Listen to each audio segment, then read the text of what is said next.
મંત્રી શ્રી નરેન્દ્રભાઈ.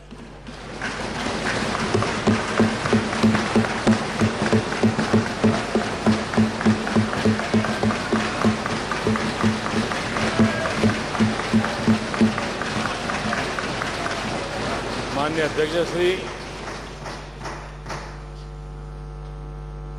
હું સૌ પ્રથમ આપનો અને વિપક્ષના નેતાશ્રીનો સવિશેષ આભાર માનું છું,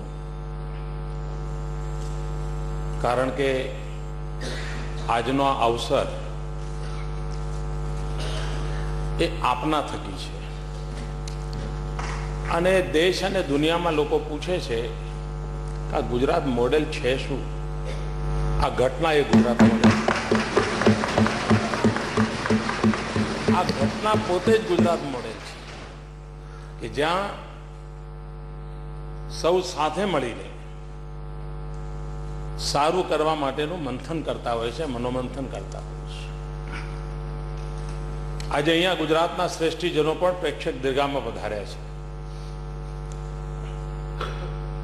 જ્યારે ગુજરાત એની સ્વર્ણિમ જયંતિ ઉજવતો હતો અને એ વખતે જે ઉમળકાન ઉમંગથી આપણે બધા સાથે મળીને આ ગૃહની પરંપરામાં એક નવો અવસર ઉભો કર્યો હતો. બધા જ પૂર્વ અને વર્તમાન સૌ આપણે બધા અહીંયા એકત્ર આવ્યા હતા. એક ઐતિહાસિક પળ હતી.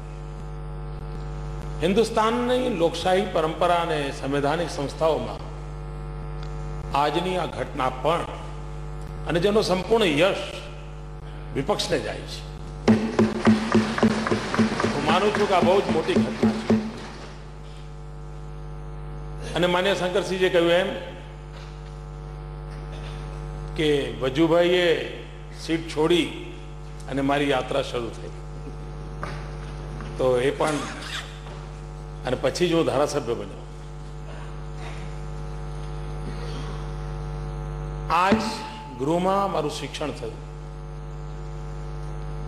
પહેલી વાર હું આ બધી વ્યવસ્થાઓમાં પ્રવેશ્યો. 4 વાર મુખ્યમંત્રી બનવાનું સૌભાગ્ય મળ્યું. આ ગૃહ પાસેથી, અહીંના વરિષ્ઠ નેતાઓ પાસેથી, ચાહે સામે બેઠા હોય કે અહીંયા બેઠા હોય, એ સૌની પાસેથી મને ઘણું બધું શીખવા મળ્યું છે.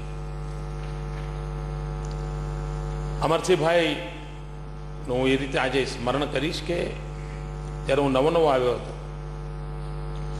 તો વ્યક્તિગત રીતે મારો સંપર્ક કરીને મને ક્યાંક ધ્યાન દોરવા જેવી બાબત હોય તો અંગત રીતે ધ્યાન દોરતા હતા. નરેન્દ્રભાઈ, તમને આમાં કદાચ તકલીફ પડશે, જોજો.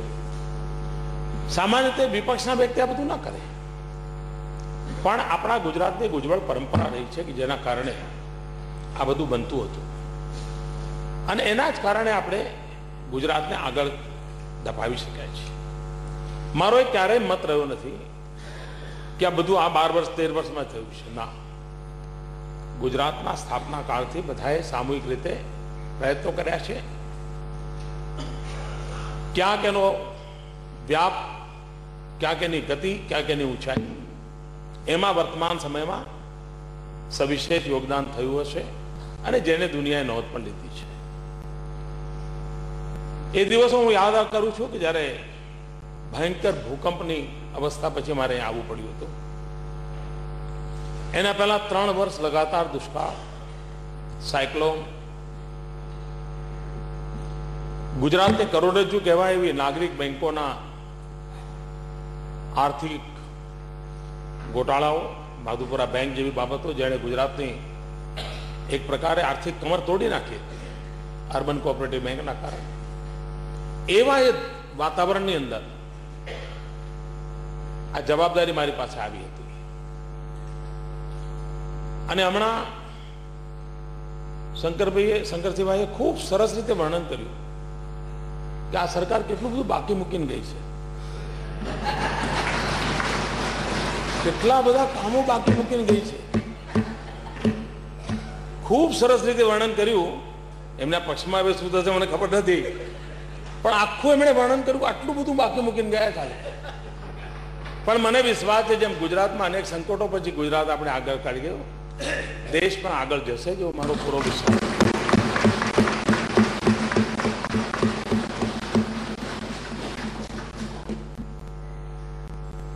શંકરસિંહભાઈ હવે ગૌરવથી કહી શકશે કે દેશના પ્રધાનમંત્રી મારી મોટરસાયકલ પર ફરતા હતા.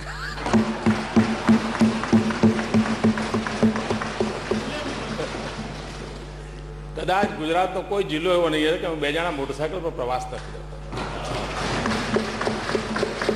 અને શંકરસિંહજીને જીપ હોય તો પણ બુલેટ ચલાવવાનો શોખ હતો. જીપ હોય તો એ વખતે અમારી પાસે બીજા સાધનો હતા નહીં, ત્યારે તો હું તો રાજનીતિમાં હતો નહીં, પણ મિત્રતા મારી બાજુ એટલી હતી કે અમે સ્વાભાવિક રીતે અમને ગમતું સાથે રહેવાનું. અને આજે પણ મારી વ્યક્તિગત પણ એને ચિંતા કરી એટલે એ જૂની વાતો સ્વાભાવિક રીતે સ્મરણ થતી હોય છે. એ વાત નિશ્ચિત છે કે લોકશાહી પરંપરામાં સંવૈધાનિક સંસ્થાઓનું ખૂબ મૂલ્ય છે. અહીંયા મારા સાથી પક્ષના મિત્રોને કદાચ ખબર નહીં હોય, પણ જ્યારે આપણું વિધાનસભા ગૃહ મળતું હતું અને પ્રશ્નોત્તરી કાળ, ગરમા ગરમી બધું ચાલે અને મીડિયાના મિત્રોને પણ મજા આવે એવું સરસ સરસ બધું ગોઠવાતું હતું. પણ મેં સરકારમાં એક એવી વ્યવસ્થા ઊભી કરી હતી અને હું માનું છું કે જેનો ગુજરાતને લાભ થશે. હું સરકારમાં એવો આગ્રહી હતો કે મારે માટે ધારાસભ્ય એ લોકશાહીમાં સર્વોપરી છે. એ કોઈ પણ પક્ષનો કેમ ન હોય. હાઉસમાં તો મીડિયાને કારણે અમારે બધું આમ કર્યા કરવું પડે છે, નહીં તો બધું ઉલટું ચાલે. અને મીડિયાનો લાભ સૌથી વધારે મળે તો સરકારી અધિકારીઓને મળે છે. હકીકતે આ હાઉસમાં સાથે મળીને સરકારી જે તંત્ર છે એની સામેનો આક્રોશ વ્યક્ત થવો જોઈએ, એની ઉણપો વ્યક્ત થવી જોઈએ. પણ કમનસીબે એક એવી પરંપરા ઊભી થઈ છે કે એમાં પક્ષ વિપક્ષની જ લડાઈમાં જ્યાં ખરેખર દબાણ પેદા થવું જોઈએ નથી થતું. તો એનો એક ઉપાય મેં શોધ્યો કે ભલે વિપક્ષના લોકોના પ્રશ્નો હોય, ભલે કદાચ ડિબેટમાં ન આવ્યા હોય, પણ દરેક વિભાગ એ બધા પ્રશ્નોને એનાલિસિસ કરે. ખરેખર ધારાસભ્ય પ્રશ્ન પૂછ્યો એટલે જનતાનો અવાજ જ હોય, એમાં કશું ચાલે જ નહીં સરકારી અધિકારી. અને મેં એના જવાબ માંગે છે આમ એક. અને સરકારી તંત્રને, અને તમે જોયું હશે કે હાર્ડલી 5-7% પ્રશ્નો એવા હતા જે આપણે રિપીટ થતા. કારણ એ નહોતું કે અહીંયા જવાબ આપી દીધો, કારણ એ હતું કે આપણે એક એવું મિકેનિઝમ ઊભું કર્યું કે કોઈ પણ ધારાસભ્ય પૂછ્યો કે આ વિસ્તારના પ્રશ્નો હવે ડિબેટમાં ના આવ્યો, કારણ કે 1 કલાકની અંદર માંડ 12 કે 13 પ્રશ્નો થતા હોય, પણ આપણે એની પાછળ સરકારી તંત્ર લગાવતા હતા. એક બીજી પરંપરા ઊભી કરી. સીએજીના નામની ચર્ચા આજકાલ વધારે થાય છે, પહેલા તો સીએજી નો કોઈ ઉલ્લેખ નહોતો. સીએજીના પેરા આવે, સામાન્ય રીતે એકાદ દિવસ છાપામાં છપાય અને વાત પૂરી થઈ જાય. આપણે એક એવી વ્યવસ્થા ઊભી કરી કે સીએજીના રિપોર્ટને માત્ર પોલિટિકલ તું મેમે માટે ન ઉપયોગ થવો જોઈએ, એની રેમેડી હોવી જોઈએ. અને સરકારમાં આપણે સ્ટ્રિક્ટ સૂચનાઓ આપી કે સીએજીના પેરાના મૂળ શું છે, કેમ આ પેરા આવ્યો. એવું નહીં કે હવે ફ્રી થયું, એકવાર બદનામ થઈ ગયા હવે શું, ના, એના કરેક્ટ કરવાના મેજર લેવા જોઈએ. આ એવી કેટલીક વ્યવસ્થાઓ વિકસાવી છે કે જેના કારણે હાઉસની મર્યાદાઓ થઈ ગઈ છે. મેં કહ્યું એમ ટુ મચ પોલિટિસાઇઝ થઈ ગઈ છે અને જ્યાદાતર મીડિયામાં આવે હોશમાં બધું થતું હોય છે. પણ રાજ્યનું ભલું કરવા માટે એમાં કોઈ નવા ઉપાયો શોધવા જોઈએ, અને આ નવા ઉપાયો શોધવાનો પ્રયાસ આપણે સફળતાપૂર્વક કરી શક્યા છીએ. ગુજરાતની વિકાસ યાત્રા બાબતમાં માની લો કે માની લઈએ કે આ 12 વર્ષમાં વિકાસ થયો છે, તો મોદીની સફળતા એમાં નથી કે આજે વિકાસ થયો. મોદીની સફળતા એમાં છે કે મોદીના ગયા પછી વિકાસની યાત્રા તેજ ગતિથી ચાલે. અને મને આ હાઉસમાં બેઠેલા સૌ સાથીઓ પર પૂરો ભરોસો છે. એકે એક અહીં બેઠા હોય કે ત્યાં બેઠા, એમના પર મને પૂરો ભરોસો છે કે એમના સામર્થ્યથી, એમની બુદ્ધિ પ્રતિભાથી, ગુજરાત માટેની એમની નિષ્ઠાથી અવશ્યપણે ગુજરાત और अधिक तेज गतिથી આગળ વધશે એવો મારો પૂરો વિશ્વાસ છે. એક और પ્રયાસ આ કાર્યકાળ દરમિયાન કરવાનો મારો રહ્યો છે. વ્યક્તિ આધારિત વ્યવસ્થાઓ એનું આયુષ્ય બહુ લાંબુ નથી હોતું. અગર જો સ્થાયી ભાવ કળ્યો હોય તો આઈડિયાઝને ઇન્સ્ટિટ્યુશનલાઇઝ કરવા જોઈએ, અને જો આઈડિયાઝને ઇન્સ્ટિટ્યુશનલાઇઝ કરીએ તો વ્યક્તિઓ આવે અને જાય એ વ્યવસ્થાઓ પરિણામ આપતી હોય છે. ગુજરાતનું ગયા 12-13 વર્ષના કાલખંડને મને ખબર નથી ક્યારે કોણ એનું મૂલ્યાંકન કરશે, તો એક મહત્વનું મૂલ્યાંકન એમાં એ થશે કે આપણે ત્યાં સંસ્થાઓને સશક્ત બનાવવાનો પ્રયાસ થયો છે, અને જેટલી સંસ્થાઓ સશક્ત થશે, જેટલા આઈડિયા ઇન્સ્ટિટ્યુશનલાઇઝ થશે, વ્યવસ્થા આપોઆપ એને રિસ્પોન્ડ કરતી જશે. અને કદાચ સામાન્ય રાજનીતિક ડિબેટમાં આટલી બધી બારીકીથી ચર્ચાઓ થતી નથી હોતી, પણ ગુજરાત આ દ્રષ્ટિથી ખૂબ મોટું યોગદાન આપીને જશે. દેશ આઝાદ થયા પછીની જે પ્રારંભિક કાલખંડ છે, એ પ્રારંભિક કાલખંડમાં આ દિશામાં ખૂબ કામ થયા હતા. ખૂબ ઉત્તમ પ્રકારની સંસ્થાઓના નિર્માણ થયા હતા આઝાદી પછી, પણ કાળક્રમે આખી ગતિવિધિ બંધ થઈ ગઈ. અને કદાચ 30-40 વર્ષના લાંબા ગેપ પછી ગુજરાતે આ દિશામાં મથામણ ચાદરી છે, અને એવી ઇન્સ્ટિટ્યુશનલ નેટવર્કને, ઇન્સ્ટિટ્યુશનલ ફ્રેમવર્કને ખૂબ બારીકીથી આપણે એને વિકસાવવાનો, વિસ્તારવાનો પ્રયાસ કર્યો છે, જે આવનારા દિવસોમાં ગુજરાતને માટે ચોક્કસપણે એક ઉર્જાવાન રાજ્ય બનાવવા માટે, એક ગતિશીલ રાજ્ય બનાવવા માટે ચોક્કસપણે ઉપકારક થશે એવો મારો પૂરો વિશ્વાસ છે. એ વાત સાચી છે કે એક ગુજરાતી તરીકે ગુજરાતીઓનો મારા પર હક સ્વાભાવિક છે, પણ દેશની જવાબદારી આવે ત્યારે ક્યારેક એવું પણ થાય, કારણ ઘણા લોકોના મનમાં એમ છે કે જો ગાંધીજીએ ધાર્યું હોત તો સરદાર સાહેબ પ્રધાનમંત્રી બની શક્યા હોત. એવું ઘણાના મનમાં છે. મારી પાસે ઐતિહાસિક કોઈ રેકોર્ડ નથી, પણ આવું લોકો બોલતા હોય છે. કદાચ ગાંધીજીને એવું પણ લાગ્યું હોય કે ભાઈ પાછું એવું ના થાય ગુજરાતીનું કર્યું. તો આ દુવિધા હંમેશા રહેતી હોય છે. પણ મારો પ્રયાસ એટલો જરૂર રહેવો જોઈએ કે ભાઈ ગુજરાતી છું એટલે અન્યાય થોડો કરાય. ભલે ન્યાય કરી શકે, એના હકનું એને મળવું જોઈએ, એના હકનું એને મળવું જોઈએ. અને તેથી દેશના કોઈ પણ ખૂણાને એવું ઓછું ના આવવું જોઈએ કે ભાઈ અમારી તરફ આંખમાં કમી છે ને પેલી બાજુ આંખમાં અમી છે, એવું ના હોય છે. અને તેથી આ ગૃહની અપેક્ષાઓ સ્વાભાવિક છે. તેમ છતાંય નવી જવાબદારી મારી પાસે જુદી અપેક્ષા રાખે. હું અને શંકરસિંહજી ગમે તેટલા મિત્રો હોઈએ, પણ એ ત્યાં બેઠા હોય એટલે એમણે એ જવાબદારી નિભાવવી જ પડે. એમ જે પદ પર, જે વ્યવસ્થાની અંદર આપણે જતા હોઈએ છીએ, ત્યાં સમગ્ર ભારતનો વિચાર કરીને ચાલવું. અને હું માનું છું ગુજરાત મને એ સંસ્કાર આપ્યા છે, અને એ સંસ્કારના આધારે તો આપણે કામ કરવાનું છે, અને એના આધારે આપણે આગળ વધવાનું છે. ભાઈઓ બહેનો, એક વાત નિશ્ચિત છે કે દેશની સામે સમસ્યાઓ ખૂબ છે, પણ જો સમસ્યાઓ ખૂબ છે તો સમાધાનના રસ્તા પણ ખૂબ છે. અગર સંકટો છે તો સંકટોને પાર કરનારું સામર્થ્યવાન દેશના યુવાનો પણ છે, દેશનું જનમાનસ પણ છે. અને એના આધારે જે કંઈ કામ થશે એ દેશની ભલાઈનું કામ હશે.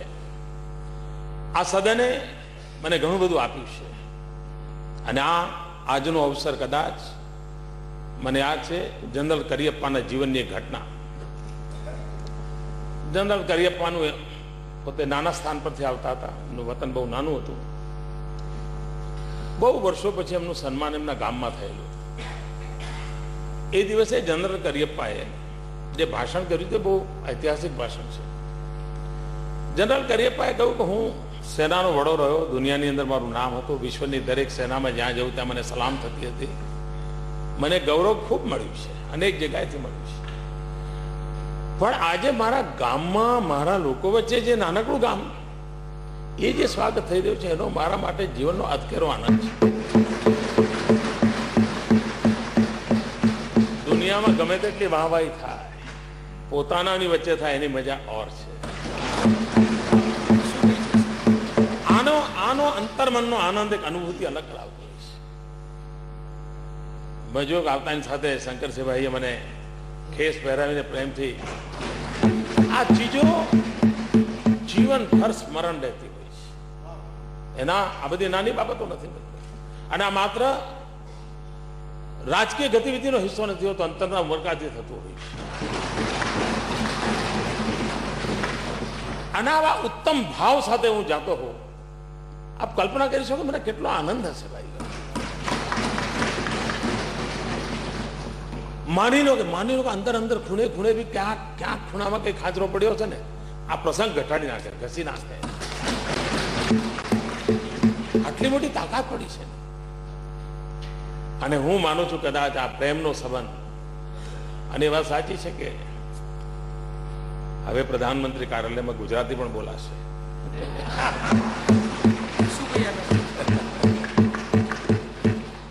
ખમણ ઢોકરા પણ ખવાશે, ખાખરાનું માર્કેટ વધશે. માણસ જતો હોય ત્યારે પોતાનું ઘણું બધું લઈને સાથે જતો હોય છે. પણ એક મોટી જવાબદારી છે ને, આપની શુભકામનાઓ મને ખૂબ મોટી તાકાત આપશે, મને પૂરો વિશ્વાસ છે.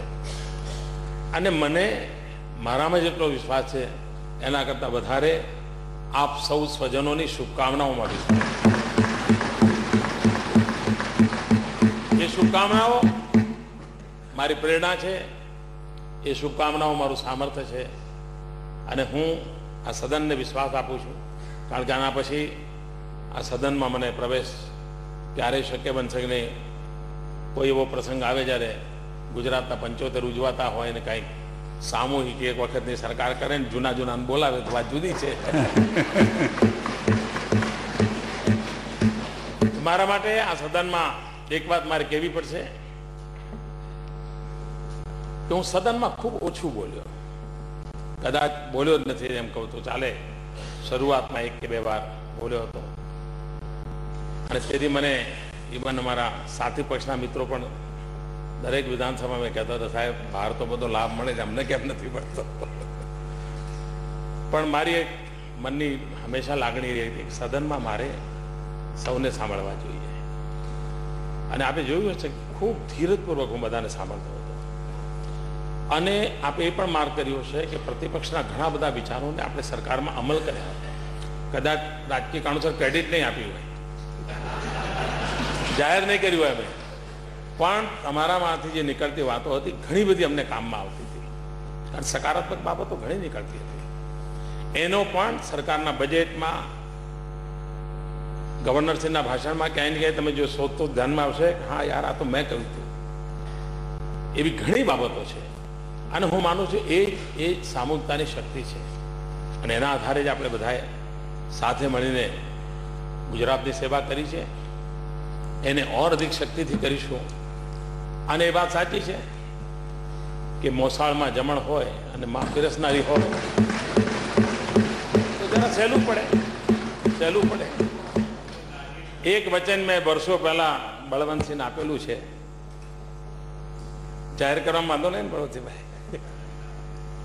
2005 થી બળવંતસિંહભાઈ એક વાત લઈને મારી પાસે આવ્યા કરે છે કે સાહેબ ગમે તે થાય તો પ્રધાનમંત્રી કાર્યાલય મને ચા પીવડાવજો. 2005 થી ત્યારે મને ખબર નહોતી કે બારે કોઈ દી પ્રધાનમંત્રી કાર્યાલયમાં બેસવાનું થશે.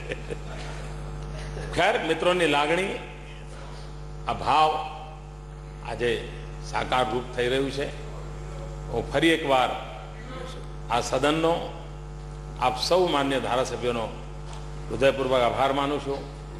13 વર્ષના કાર્યકાળ 2001 થી અહીં આપની વચ્ચે છું. ચોથી અમારી ટર્મ છે. કામ કરતા કરતા ક્યાંય કોઈ ક્ષતિ રહી હોય, ક્યાંક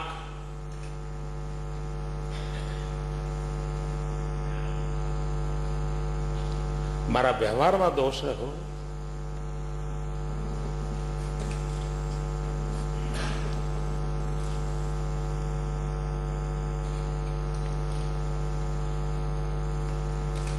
કોઈ ઉણપ રહી હોય, વર્તમાનમાં જે બેઠા છે તે અને અગાઉ જે આ સદનમાં હતા તે જાણે અજાણે કોઈ પણ એવી ઉણપ રહી હોય તો આ પળ છે મિચ્છામી દુક્કડમની. આપ સૌ ઉણપો વચ્ચે પણ, મર્યાદાઓ વચ્ચે પણ હંમેશા મને જે સાથ સહકાર આપ્યો છે એ બદલ આ બધા જ કાર્યકાળ દરમિયાન આ સદનમાં રહેલા સૌ મહાનુભાવોનો આદર કરું છું, એમને વંદન કરું છું.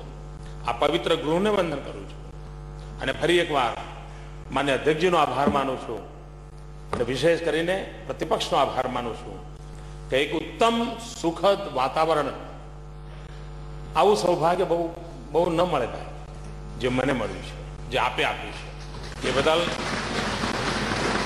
સવિશેષ પ્રતિપક્ષનો આભાર માનું છું. અને આપને માટે દિલ્હી માટે અલગ કાઉન્ટરની જરૂર નથી. પરમાત્માએ આપેલું છે એ કાઉન્ટર તમારું જ છે. ધન્યવાદ ભાઈ.